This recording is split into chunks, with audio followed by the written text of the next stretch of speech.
Assalamualaikum warahmatullahi wabarakatuh. Perkenalkan, nama saya Pendru Sadrajati Satoto dengan NIM K00240059.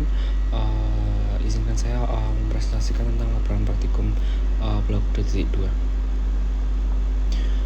Baik, yang pertama anatomi traktus respiratori superior. Yang pertama ada nasus.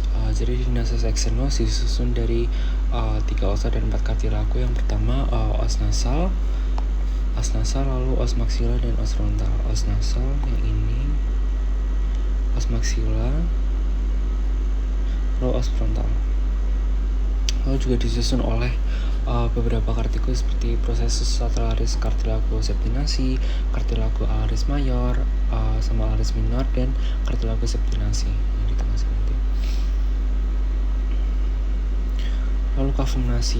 Kavumnasi atau kavitas nasi adalah suatu ruangan berbentuk biji yang memanjang dengan basis di inferior yang besar dan sebuah apex di superior yang sempit.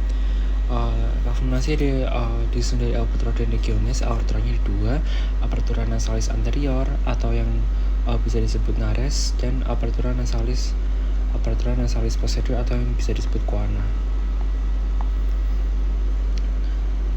Apertura anterior nares menghubungkan kavumnasi dengan bagian inferior nasus externus dan lingkungan luar, sedangkan coana membuka ke dalam nasofaring.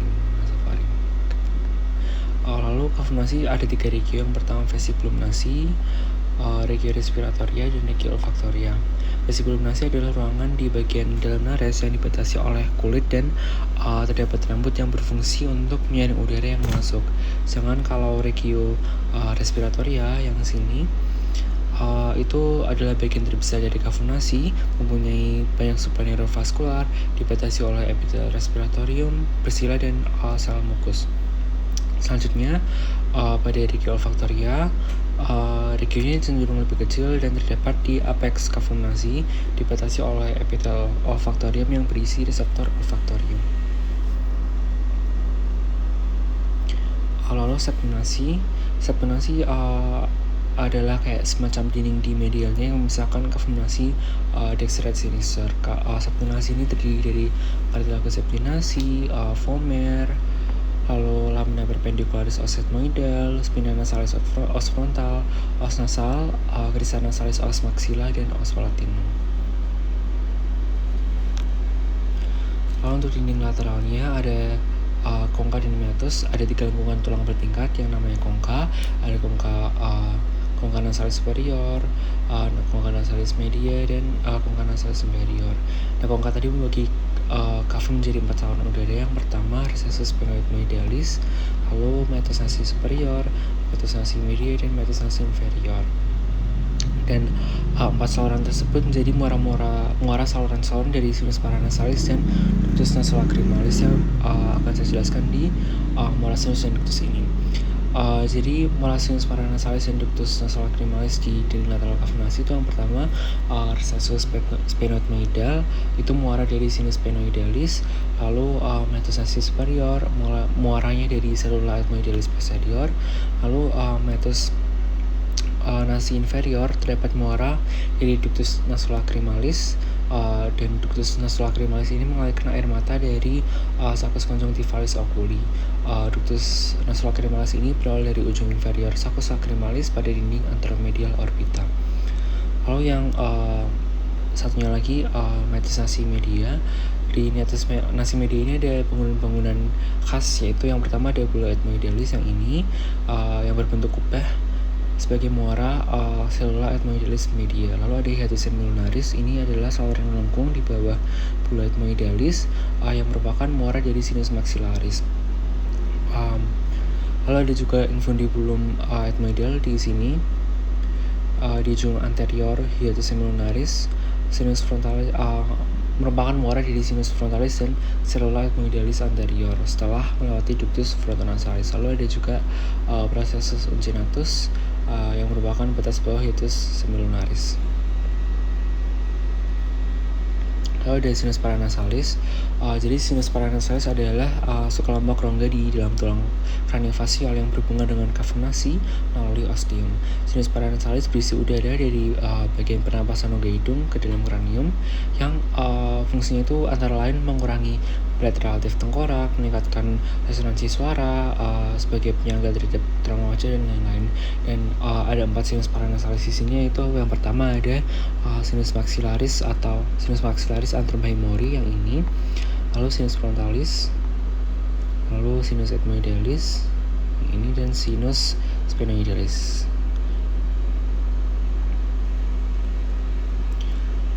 Lalu bagian nasus ini divaskularisasi oleh arteri carteus interna externa yang merupakan pertama cabangnya dari arteri carteus externa itu ada arteri sphenopalatina, arteri palatina mayor, dan arteri labialis superior serta ramus lateralis nasi. Lalu cabang arteri carteus internanya ada arteri ethmoidalis anterior dan posterior. Sedangkan untuk venanya sendiri mempunyai nama yang sama dan berjalan berdampingan dengan arterianya.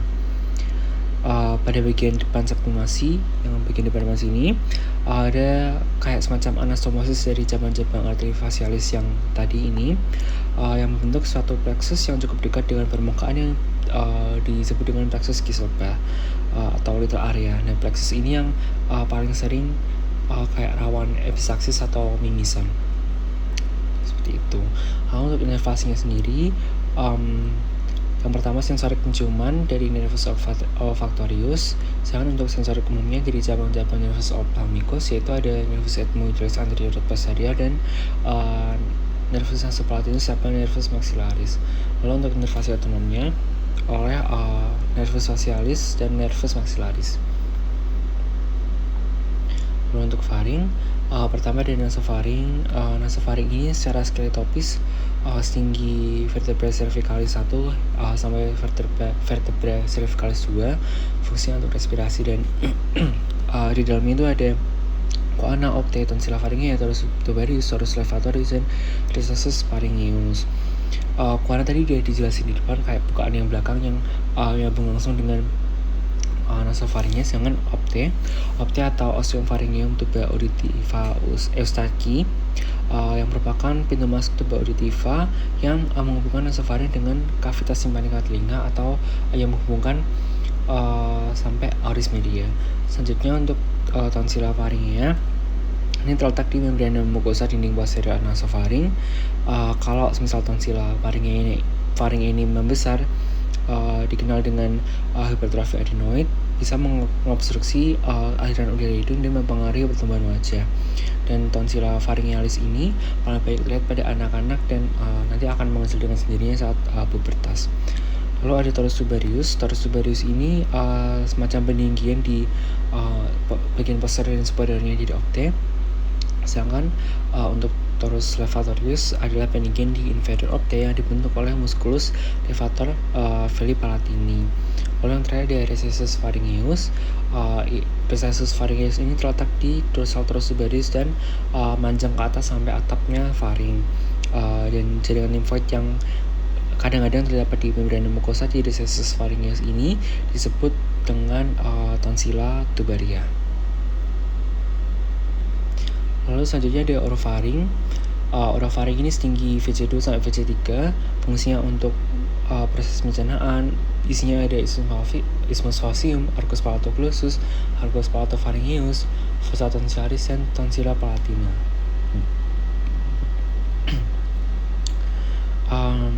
Orofaring ini merupakan bagian faring yang terletak di bagian belakangnya cavum oris yang dipisahkan dengan isthmus facium. Lalu isthmus facium tadi udah. Lalu arcus palatoclusus atau arcus palatoclusus ini adalah semacam pelipatan mukosa di depannya fossa tonsillaris yang membentang dari palatomula hingga tepi lingua. Arcus palatoclusus ini terbentuk karena adanya desakan dari musculus palatoclusus. Lalu arcus palatopharyngeus adalah suatu pelipatan mukosa di posteriornya fossa tonsillaris. kalau misal palatoglosus tadi di anteriornya, si palatopharyngeus ini ada di posteriornya fossa tonsillaris. Arcus palatopharyngeus ini membentang dari palatum mola hingga ke dinding lateralnya faring. Terbentuk karena adanya desakan dari musculus palatopharyngeus. Kalau yang palatoglosus tadi desakan dari musculus palatoglosus. Lalu fossa tonsillaris adalah cekungan di antara arcus palatoglosus dan arcus palatopharyngeus. Jadi di antara dua arcus ini ada fossa tonsillaris yang ditempati oleh tonsilla palatina. Lalu ada juga vallecula epiglotica di sini. Itu tempat tertampungnya benda-benda tumpul. Sedangkan kalau yang tajam di fossa piriformis. Lalu yang terakhir, bagian faring terakhir adalah laryngofaring, terletak skeletopis di VC3 sampai VC5. Yang udah aku jelasin tadi, fossa piriformis itu berfungsi untuk menampung benda tajam yang tertelan yang terletak di kanan sama kirinya laryngofaring. Ada juga ductus laryngis yang merupakan pintu masuknya menuju laring, terletak di dinding anteriornya laryngofaring.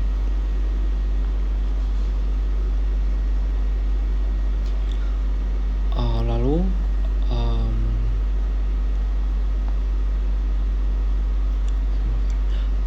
faring tadi divaskularisasi oleh arteri bagian atas dari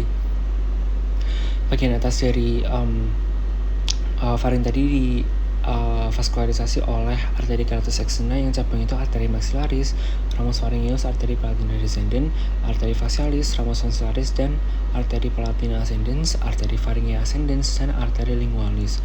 Lalu pada bagian bawah berasal dari truncus cervicalis, arteria subclavia, dinervasi oleh arteri tiroide inferior, rami pharyngeales. Lalu tonsilla palatina dapat suplai darah utama dari ramus tonsillaris, arteri facialis. Sedangkan untuk venanya sendiri dari plexus vena pharyngealis mengalir ke plexus stadicoideus di superior dan vena facialis serta vena jugularis interna di inferior. Nervasi sensoriknya oleh plexus pharyngeus dari nervus glossopharyngeus dan motoriknya dari plexus pharyngeus dari nervus vagus. Lalu selanjutnya di laring. Laring ini merupakan saluran pernafasan, sphincter, dan organ fonasi yang membentang dari lingua sampai trakea. Laring ini merupakan saluran yang fleksibel yang saat proses melalui fleksibel. Saat istirahat, laring ini terletak setinggi skeletopis VC3 sampai VC6. Yang pertama ada skeleton laring. Skeleton laring ini terdiri dari banyak kartilago seperti kartilago tiroidea, cricoidea, epiglotis, arytenoidea, corniculata, cuneiform, dan triticea. Jadi arteri tiroidea yang ini itu adalah kartilago terbesar di laring yang pada pria ini membentuk prominensia laringia atau Adam's apple atau jakun. Pada pria ini sudutnya lebih lancip yaitu sekitar 90 derajat, sedangkan pada wanita lebih tumpul yaitu 120 derajat. Lalu kartilago cricoidea itu ini bentuknya melingkar di inferior kartilago tiroidea. Lalu kartilago epiglotis ini bentuknya seperti daun. Lalu kartilago arytenoidea yang ini itu bentuknya seperti piramid. Sedangkan kartilago corniculata yang ini di ujungnya arytenoidea bentuknya seperti corn, seperti di apexnya seperti corn gitulah, cone gitu. Lalu artilago cuneiform yang nggak ada pelekatan sama kartilago lainnya dan kartilago triticea. Lalu cavitas laryngis ada banyak bangunan pentingnya. Pertama, plica vestibularis. Plica vestibularis ini adalah lipatan membran mukosa yang meliputi ligamentum vestibularis yang membentang antara kartilago tiroidea dan kartilago arytenoidea. Lalu juga ada lima vestibuli. Lima itu adalah semacam celahnya. Lima vestibuli itu adalah celah yang terletak di antara kedua plica vestibularis dextra dan sinistra. Lalu plica vocalis atau pita suara asli. Yang plica vestibularis ini berarti pita suara palsu ya, karena tidak digunakan untuk fonasi. Lalu yang vokalis ini baru pita suara asli. Plica vocalis ini adalah lipatan yang meliputi ligamentum vokal dan musculus vocalis yang berfungsi untuk mengontrol produksi suara. Lalu Ada juga remaglotidis. Remaglotidis ini adalah celah yang terletak di antara kedua plika vokalis dextra et sinistra. Lalu juga ada ventriculus laryngis yang terletak di antara plika vesicularis dan plika vokalis. Nah, pada bagian anteriornya akan meluas dan membentuk suatu kantung buntu yang disebut dengan sacculus laryngis yang banyak terdapat glandula mukosa untuk lubrikasi plika vokalis. Lalu di laring tadi juga ada ruang utama seperti ruang supraglotis, ruang transglotis, dan ruang subglotis.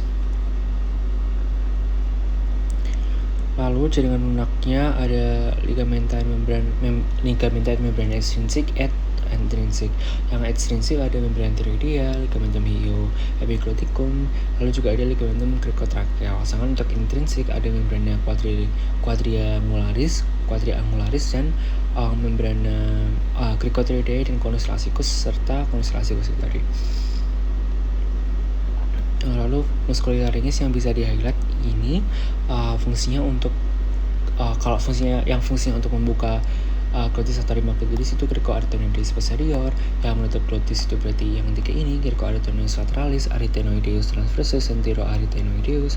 Lalu untuk menegangkan ligamentum vokal itu dari musculus cricoarytenoideus, sebaliknya untuk mengendurkan ligamentum vokal oleh musculus siroarytenoideus dan musculus vocalis. Kalau untuk membuka arytus laryngis oleh musculus siroepigloticus, sebaliknya untuk menutup oleh arytenoideus obliquus. Lalu fungsi fonasi dan respirasi. Jadi selama pernapasan normal nanti muskuli laring akan berrelaksasi dan remaglotidis mengambil posisi sempit seperti celah seperti ini.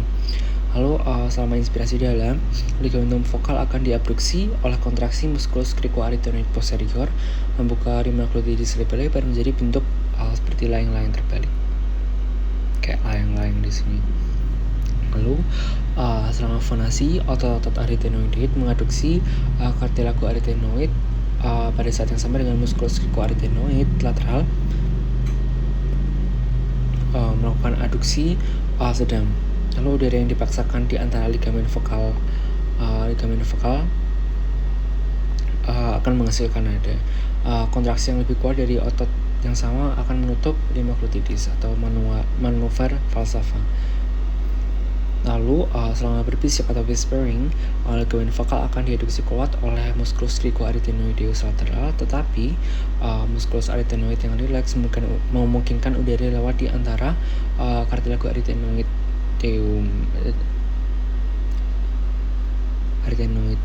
yang diubah menjadi ucapan tanpa nada, sedangkan tidak ada nada yang dihasilkan. Lalu laring tadi divaskularisasi oleh arteri laringnya superior cabang dari arteri thyroidea inferior, thyroidea superior. Lalu laringnya inferior cabang dari arteri thyroidea inferior, arteri cricothyroidea cabang dari arteri thyroidea inferior. Lalu venanya oleh vena laringea superior menuju vena thyroidea superior menuju ke vena jugulis internal. Sedangkan untuk vena laringea inferior menuju ke vena thyroidea inferior dan berakhir ke vena brachycephalica sinistra. Inervasi motorik oleh nervus vagus kecuali musculus cricothyroideus yang mendapat inervasi dari ramus externus nervus laryngeus superius. Sedangkan untuk sensoriknya di atas plika vokalis oleh nervus laryngeus superius, sedangkan kalau yang di bawah plika vokalis oleh laryngeus recurrens. Lalu yang kedua ada cor. Yang pertama ada anatomi core. Core ini terletak di cavitas thoracis, tepatnya di mediastinum medius, dieratkan oleh beberapa ligamentum. Yang pertama ligamentum sternopericardiaca ke sternum ke processus sifoides oleh ligamentum sifopericardiaca, ke diafragma oleh ligamentum pericardioverenica, sedangkan ke vertebra dengan ligamentum vertebra pericardiaca. Untuk peta jantungnya di kanan atas tepatnya di SIC2 linea parasternalis dextra, lalu di kiri atas di SIC2 linea parasenalis sinistra, di kanan bawah di SIC5 linea parasenalis dextra, dan di kiri bawah di SIC5 linea midclavicularis sinistra.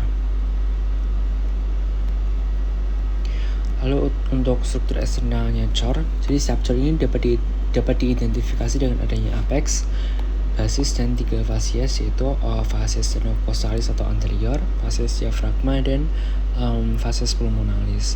Fasies sternocossalis ini terutama dibentuk oleh ventriculus dexter dan atrium dextrum, yang diantaranya terdapat sulcus atrioventricularis.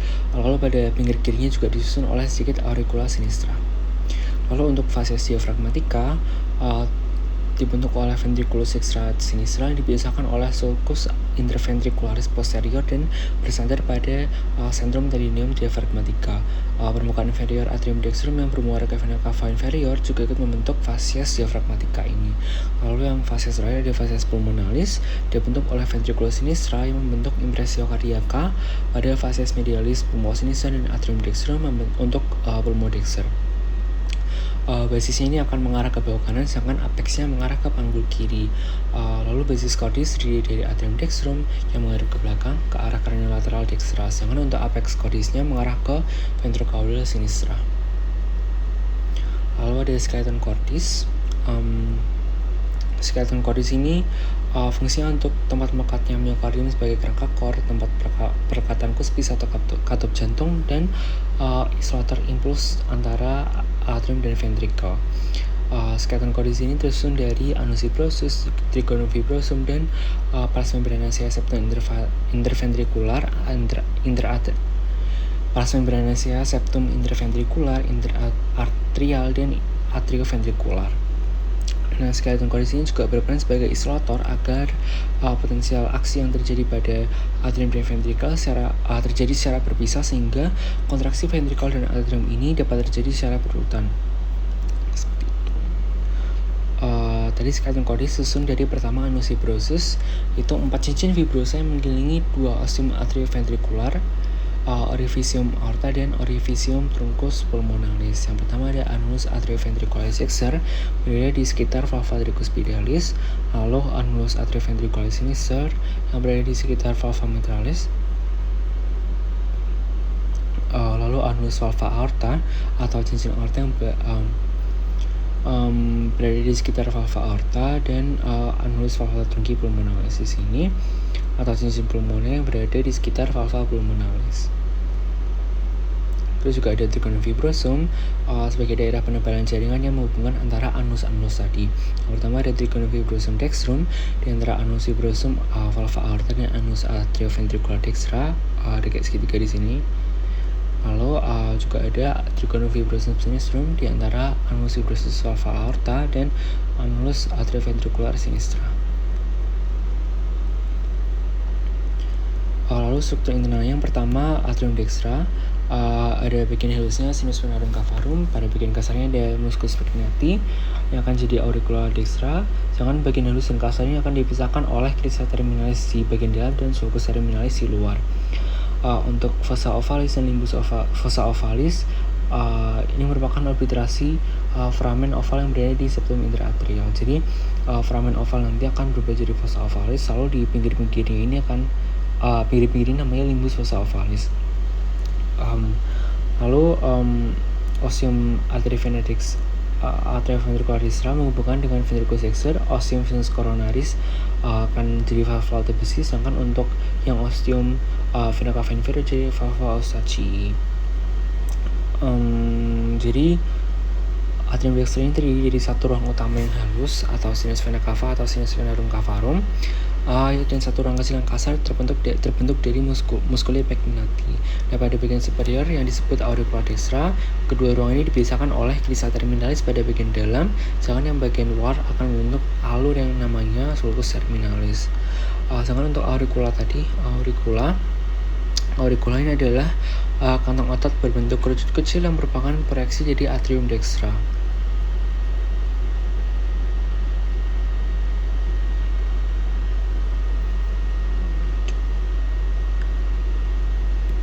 Lalu struktur internal dari ventriculus dextra terdiri dari atas satu ruangan yang punya permukaan kasar, terus dari diki-diki yang menonjol disebut trabecula carnae.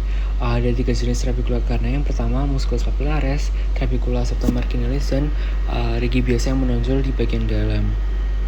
Nah, musculi papillaris ini melekat ke dinding ventrikel melalui basisnya, sedangkan pada bagian puncaknya dihubungkan oleh chordae tendinea atau tali-tali fibrosa ke cuspis valva tricuspidalis.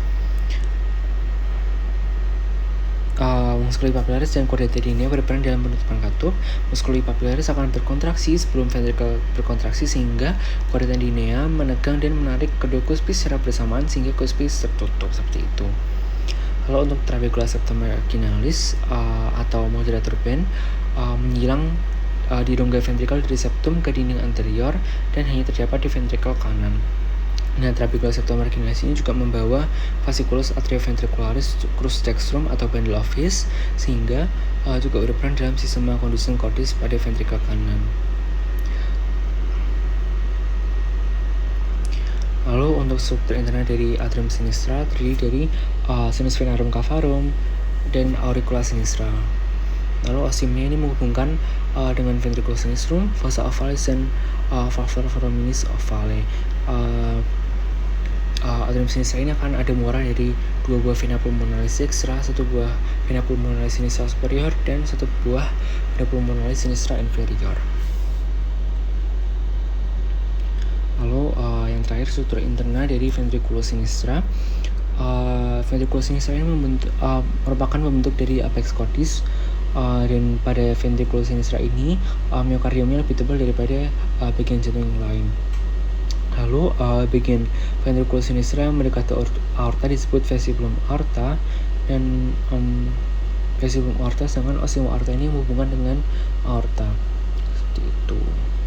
Nah, kenapa sih kok miokardiumnya lebih tebal daripada yang lain? Jadi miokardium pada ventrikel kiri ini lebih tebal karena fungsinya untuk memompa melawan tekanan tinggi yaitu ke seluruh tubuh. Lalu di katup jantung, valva tricuspidalis atau valva atrioventricularis dextra yang pertama di antara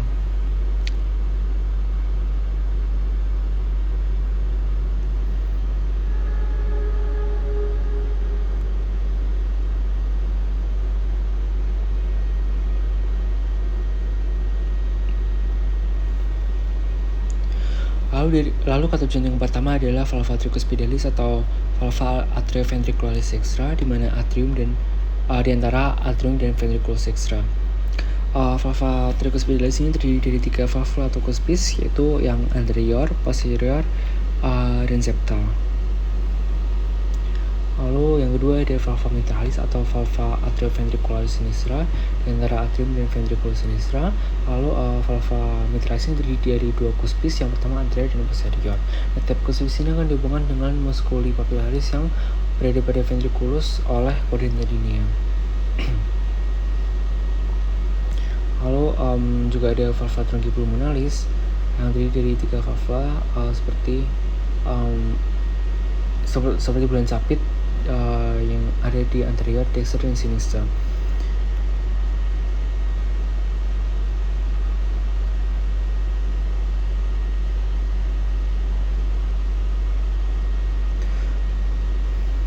Lalu valva trunki-pulmonalis terdiri dari 3 valvula yang berbentuk seperti bulan sapit di anterior, dexter, dan sinister. Yang anterior ini, yang dexter ini, sinister ini. Lalu untuk valva semilunaris aorta terdiri dari 3 valvula semilunaris di dextra, sinistra, dan posterior. Lalu untuk jantung ini divaskularisasi oleh aorta descendens oleh arteri koroner dextra, ramus aortus SA, ramus marginalis dextra, atau ramus interventricularis posterior. Lalu untuk aorta ascendens menuju ke arteri koroner sinistra, ramus interventricularis anterior, lalu ke rami lateral. Lalu di arteri koroner sinistra tadi ke ramus circumflexus, lalu ke ramus marginalis sinistra.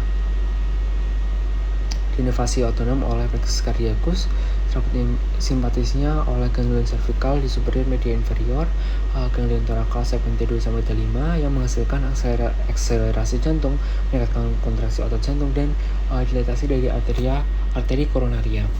Lalu ada juga serabut parasimpatis oleh nervus vagus yang berfungsi untuk mengurangi denyut jantung, dekontraksi otot, dan konstriksi arteri koronaria. Lalu untuk inervasi sensoriknya oleh serabut afren. Lalu perikardium adalah suatu kantong fibroserosa yang membungkus jantung dan pangkal pembuluh-pembuluh besar seperti pleura pada pulmo. Perikardium fibrosum ini merupakan bagian eksternalnya dari perikardium yang tersusun dari jaringan fibrosa yang fungsinya itu untuk melindungi kor, membatasi gerak kor, dan menjaga kor agar tetap di tempatnya. Lalu yang di bagian lebih dalam itu adalah perikardium serosum yang terdiri dari dua lapisan serosa. Yang pertama, lamina parietalis perikardii melapisi fasies internal perikardium fibrosum dan lamina visceralis perikardii yang melapisi kor langsung sebagai epikardium. Lalu di antara dua lapis perikardium serosum tadi ada cavum perikardia atau cavitas perikardia yang berisi 50 ml di kor perikardii.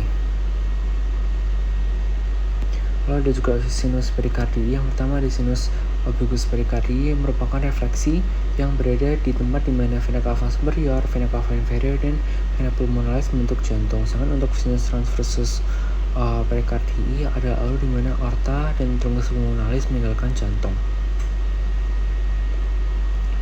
Nah, perikardium tadi divaskularisasi oleh arteri perikardioverenika, cabang dari arteri thoracica interna, arteri musculofrenica, arteri venica superior, arteri bronchialis, dan arteri esophagealis. Sama untuk venanya oleh vena perikardioverenica, vena brachiocephalica, dan sistema asicus. Diinnervasi oleh nervus phrenicus dan nervus phrenicus untuk perikardium fibrosum dan lamina parietalis perikardium serosum dan truncus sympathicus dan nervus vagus untuk lamina visceralis perikardium serosum. Lalu ada sistema conduction dari cordis. Jadi nodus-nodus yang berperan dalam sistem konduksi ada SA node adalah pacemaker selnya yang berada di sebelah muara VCS atau dinding atrium dextrum. Lalu untuk AV node-nya itu ada di sekitar septum atrioventrikular yang di segitiga koh. Lalu Benelhis atau AV bundle berjalan di paras membranaceous septum interventrikular, kemudian bercabang menjadi crus dextrum dan sinistrum. Lalu untuk soal yang ketiga adalah anatomi tractus respiratorius inferior. Yang pertama adalah trakea. Jadi trakea ini terletak secara skeletopis di VC6 sampai VTH 4 atau 5. Trakea ini dibagi jadi paracervicalis dan thoracalis dan disusun oleh cartilago trachealis, ligamentum annular trachealis, musculus trachealis, dan JP elastis. Musculus trachealis ini akan terletak di bagian posteriornya dari trakea. Lalu cartilago trachealis ini adalah cartilago hyalin yang bentuknya kayak tapak kuda atau seperti huruf C. Lalu ligamentum annular trachealis ini berfungsi untuk menyokong trakea agar tidak kolaps. Lalu di trakea ada juga bangunan penting. Yang pertama ada bifurcatio trakea atau percabangan trakea yang akan menjadi bronchus primaris dextralis sinistralis tinggi VTH 4 dan 5. Lalu ada karina atau penonjolan di bifurcatio trakea yang fungsinya untuk reseptor batuk dan iritan. Trakea ini divaskularisasi oleh arteri thyroidea inferior, venanya oleh vena laringa inferior dan plexus thyroideus, dan diinnervasi secara simpatis oleh truncus sympathicus dan parasimpatisnya oleh nervus vagus dan laryngeus recurrens. Lalu ada bronchus. Bronchus ini ada beberapa zona konduksi yang fungsinya untuk menyaring, menghangatkan, melembabkan, dan menghantarkan udara ke pulmo, meliputi hidung, faring, laring, trakea, bronchus, bronchioles, dan bronchioles terminalis. Bronchus ini nanti akan dibagi lagi jadi bronchus primarius, secundus, septis, dan bronchioles terminalis. Lalu zona respiratorius fungsinya untuk pertukaran gas antara udara dan darah, yang meliputi dari bronchioles respiratorius, utus alveolis, sacus alveolis, dan alveoli.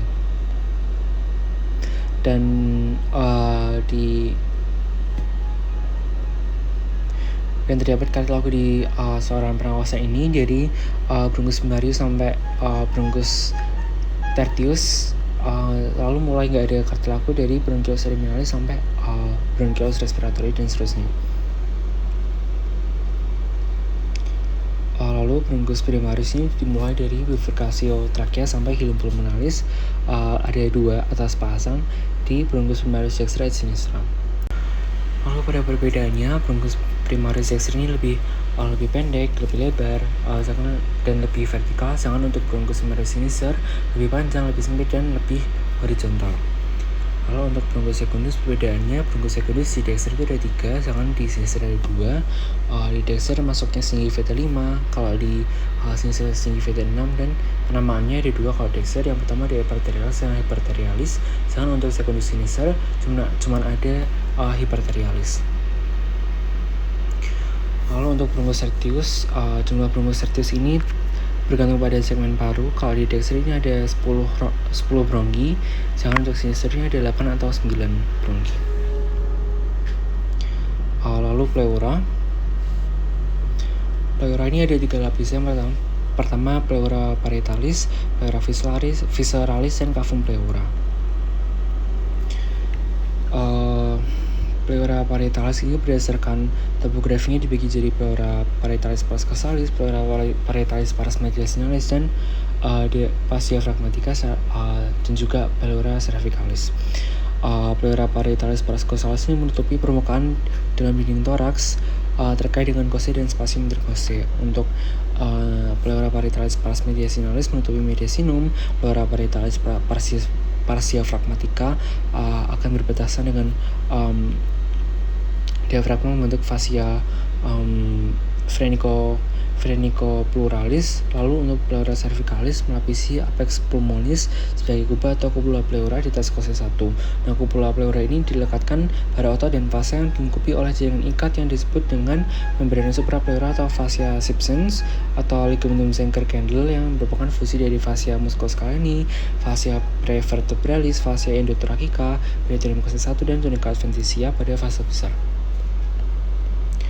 Lalu juga ada potential space. Yang pertama ada recessus costa mediastinalis berada di tempat pleura parietalis pars costalis bersentuhan dengan pars mediastinalis. Sedangkan untuk recessus costa diaphragmaticus dibentuk dari lipatan pleura costalis dan diaphragmatica, berisi